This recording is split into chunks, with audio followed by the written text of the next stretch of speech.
Hello everyone. वार्षिक परीक्षा 2022 के लिए कक्षा 11वीं के जीव विज्ञान के कुछ इंपॉर्टेंट प्रश्न आपको बताएंगे। इनको आप ज़रूर पढ़ के जाइए और अपनी तैयारी खुद से करिए, रियल पेपर के भरोसे मत रहिए। देखिए प्रश्न नंबर 1, सही विकल्प चुनिए। जिसका पहला प्रश्न है, वर्गीकरण की सबसे बड़ी इकाई है। तो वर्गीकरण की सबसे बड़ी इकाई जगत है, तीसरा इसका सही हो जाएगा। दूसरा प्रश्न है, विषाणु में अनुवांशिक पदार्थ है। तो तीसरे नंबर पर दिया है RNA या DNA, ये इसका सही आंसर है। आवृतबीजियों में भ्रूणपोष होता है। तो त्रिगुणित, दूसरा नंबर इसका सही हो जाएगा। इसके आगे चौथा प्रश्न है, पक्षी का हृदय होता है। तो आपको याद रखना है 4 कक्षीय, तीसरा इसका सही है। इंसुलिन एक है, तो इंसुलिन प्रोटीन हार्मोन है, पहला इसका हो जाएगा। ये प्रश्न आपके खाली स्थान या एक वाक्य में उत्तर में भी आ सकते हैं, इसलिए आप इनको तैयार करके जाइए। ये रियल पेपर नहीं है, अपनी तैयारी आपको खुद से करनी है, रियल पेपर के भरोसे आपको नहीं रहना है। प्रश्न नंबर 2 में देखिएगा, खाली स्थान भरिए। इसका पहला प्रश्न है, श्वसन मूल खाली स्थान दिया है में पाई जाती है। तो राइजोफोरा हो जाएगा, आंसर यहाँ पे दिया हुआ है।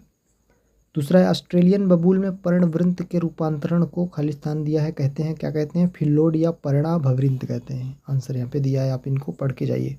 पुष्प एक रूपांतरित प्ररोह है, तीसरे का प्ररोह हो जाएगा। मास्ट कोशिकाएं संयोजी ऊतक में पाई जाती हैं, याद रखना है संयोजी ऊतक में पाई जाती है मास्ट कोशिकाएं। और पांचवा है, केचुहे का प्रचलन अंग सूख है, आंसर यहाँ पे दिया हुआ है। ये सभी इंपॉर्टेंट प्रश्न आपको बता रहे हैं कक्षा 11वीं के बायोलॉजी के, जीव विज्ञान के, इनको पढ़ के जाइए, रियल पेपर के भरोसे मत रहिए। इसके आगे देखिए प्रश्न नंबर 3 है, एक शब्द या एक वाक्य में उत्तर लिखिए। जिसका पहला प्रश्न है, पर्णहरिम के निर्माण के लिए कौन सी धातु आवश्यक है। तो मैग्नीशियम पहले का आंसर हो जाएगा, मैग्नीशियम। मैग्नीशियम। दूसरा है, वृद्धि मापन किस यंत्र के द्वारा किया जाता है। तो ऑक्सेनोमीटर है, दूसरे का हो जाएगा ऑक्सेनोमीटर। ऑक्सेनोमीटर। तीसरा प्रश्न है, प्रकाशीय अभिक्रिया के अंतिम उत्पाद के नाम लिखिए। तो देखिए तीसरे का हो जाएगा आपका NADPH, एक ही हो जाएगा, तथा ATP। चौथा प्रश्न है, एक ऐसे हार्मोन का नाम लिखिए जो गैसीय अवस्था में पाया जाता है। तो एथिलीन, इसका हो जाएगा एथिलीन। पांचवा है, DNA का मॉडल किसने प्रतिपादित किया। पांचवा प्रश्न है, तो आपको याद रखना है कि वाटसन व क्रिक ने। ये आपके प्रश्न नंबर 3 में जो एक शब्द या वाक्य में उत्तर थे, इसके आंसर हो गए। इसके आगे प्रश्न नंबर 4 देखिए। प्रश्न नंबर 4 में है, सही जोड़ी बनाइए। पहला दिया है टिकोइक अम्ल, तो इसका हो जाएगा ग्राम धनात्मक जीवाणु, इसका D नंबर हो जाएगा। कैटकिन पुष्प क्रम, तो इसका सहतूत C नंबर पे दिया हुआ है। सीमा कारक सिद्धांत, तो इसका F ब्लैकमैन, यहाँ पे आप देख सकते हैं E नंबर पे दिया हुआ है।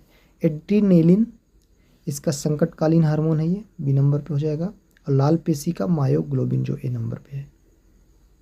तो ये आपके सही जोड़ी के आंसर हो गए। इसके आगे देखेंगे कुछ और ऐसे प्रश्न जो आपके 2 नंबर और 3 नंबर में आ सकते हैं। 2 और 3 अंक के पूछे जाने वाले कुछ प्रश्न देख लीजिए, इनको पढ़ के जाइए। आर्कीबैक्टीरिया को असाधारण परिस्थिति का जीव क्यों कहा गया है। जीवों को वर्गीकृत क्यों करते हैं। रुधिर के घटकों के नाम लिखिए, ये सभी महत्वपूर्ण प्रश्न हैं। पैरेन काइमा ऊतक के 2 लक्षण लिखिए। समसूत्री विभाजन को सम विभाजन क्यों कहते हैं। कार्बोहाइड्रेट के 2 कार्य। जीव द्रव कुंचन को समझाइए। एब्सिसिक अम्ल के 2 कार्य लिखिए, बहुत ही महत्वपूर्ण प्रश्न है। प्रोकैरियोटिक कोशिका की क्या विशेषता है, इसको पढ़ लेना है आपको।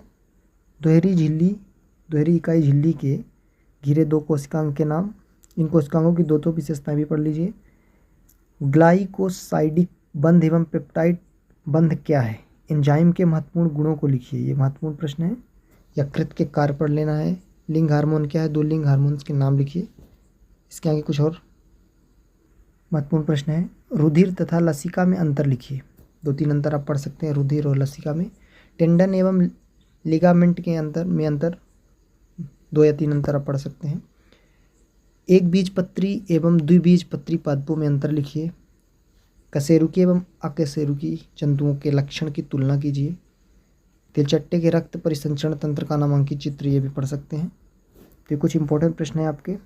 समसूत्री विभाजन और सूत्री विभाजन में अंतर, डीएनए और आरएनए में अंतर बहुत ही महत्वपूर्ण है, कई बार आ चुका है, इस बार भी आ सकता है। रियल पेपर के भरोसे आपको नहीं रहना है, अपनी तैयारी आपको खुद से करनी है। ये केवल महत्वपूर्ण प्रश्न है, इनको पढ़ के जाइए। इसके अंक कुछ और हैं। आमाशय में प्रोटीन के पाचन का वर्णन करें। दोहरे रक्त परिसंचरण से क्या तात्पर्य है, इसकी क्या महत्ता है। तंत्रिका ऊतक क्या है, तंत्रिका कोशिका का चित्र भी आप पढ़ सकते हैं। C3 तथा C4 पौधों में अंतर पढ़ लेना, 5 अंतर तो आते नहीं है, 2, 3 अधिकतम 4 अंक। तो अक्षी श्वसन एवं अनाक्षी श्वसन में अंतर, ये भी इंपॉर्टेंट प्रश्न है।